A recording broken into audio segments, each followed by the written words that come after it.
அந்த தலையில காலை வச்சு அடிச்சு அடிச்சு அடிச்சு அடிச்சு மாத்தி மாத்தி காளிய நர்த்தனம் அப்படின்றது சரியா நம்முடைய தற்பெருமை, அகம்பாவம், இதெல்லாம் இருக்கு பாருங்க. ஒவ்வொன்னா பொறாமை, கோபம், இதெல்லாம் ஒவ்வொன்னா அப்படி பாம்பு மாதிரி தலையை தூக்கிட்டு வருது. யாராவது நம்மளை அவமானப்படுத்தினோம்னா அவளை உண்டு இல்லைன்னு பண்ணிடணும்னு கிளம்புறோம் பாருங்க. பாம்பை விட மோசமா இருக்கு நம்ம மனசு. அகம்பா வந்துடுத்தோம்னா இவன் எனக்கு பேச்சு கேட்கல இல்லையே நம்ம சீரணும். நிஜமாவே இந்த படம் எடுத்துட்டு பாம்பு வருது பாருங்க, அந்த மாதிரிதான் சீரணும். அந்த வார்த்தைகள் அப்படியே உமிழும், நச்சு உமிழ்ந்துட்டு இருக்கும்.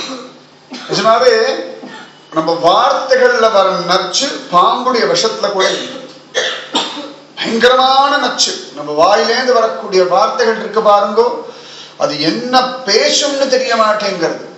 இது அடுத்தவனுடைய வாழ்க்கை எவ்வளவு தூரம் பாதிக்கும். அதாவது வார்த்தைகள்னால வறுத்தெடுத்துட்டா நமக்கு ஒரு சந்தோஷம், ஒரு குதூகலம்.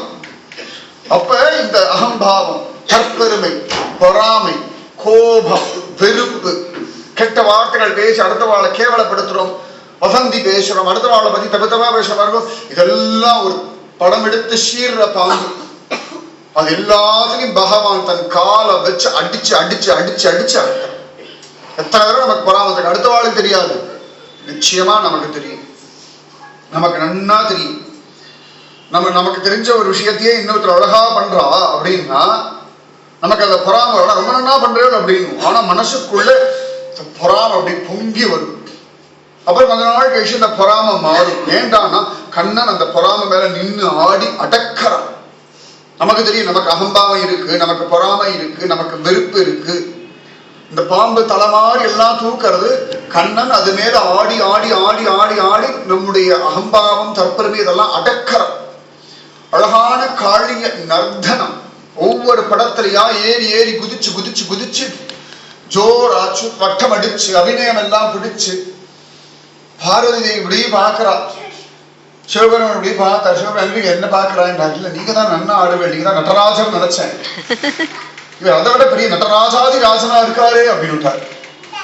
சிவபெருமான் சிரிச்சார், வாங்க ரெண்டு பேரும் சேர்ந்து ஆடுனா எப்படி இருக்கும் அப்படின்னு. நல்லா இருக்கும் இல்லையா?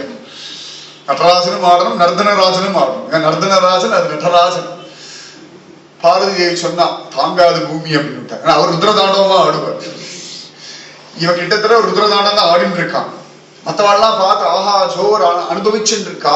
காளியனுக்கு அல்லவா தெரியும் தலைமையில குதிக்கிற குதி சம்மட்டியை கொண்டு அடிச்சா போல இருக்கு, வாயிலேந்து ரத்தம் எல்லாம் வழியறது. ஆனா பாக்கியம் பாருங்கோ, 100 தலைகளிலும் கிருஷ்ணனோட பாதம் பதிஞ்சுடுத்து. அதானே வேணும். இந்த திருப்பதி போனோம்னா விஷ்ணு பாதம் அப்படின்னு ஒரு இடம் உண்டு. அதுதான் திருமலையோட பீக். முதல்ல சுவாமி வைகுண்டத்துல முதல்ல அங்கதான் இறங்கினார். அதுக்கப்புறமா தான் கோவில் கொண்டு கீழே வந்தார். அந்த இடத்துல போனா அந்த பாதத்தை நம்மளே தொடலாம், அழகா நம்மளே 4 புஷ்பம் போடலாம். விஷ்ணு பாதம், அந்த பாதத்தை தொட்டாலே சந்தோஷம்னா அந்த பாதம் தலைமையில பட்டதுன்னா அந்த பாக்கியம் காளியனுக்கு தான். வேற யாருக்கும் அந்த பாத ஸ்பர்ஷ தீட்சை கிடைக்கிறது இல்லை. காளியனுக்கு அது ஜம்முன்னு கடச்சொடுத்து அடங்கினான், உசுறு போகிற நிலைமை வந்துடுத்து. அப்ப அழகா காளிய பத்தினிகள் பொம்பளை பாம்பெல்லாம் ஒன்னா வந்துடுத்து. பகவானை பார்த்து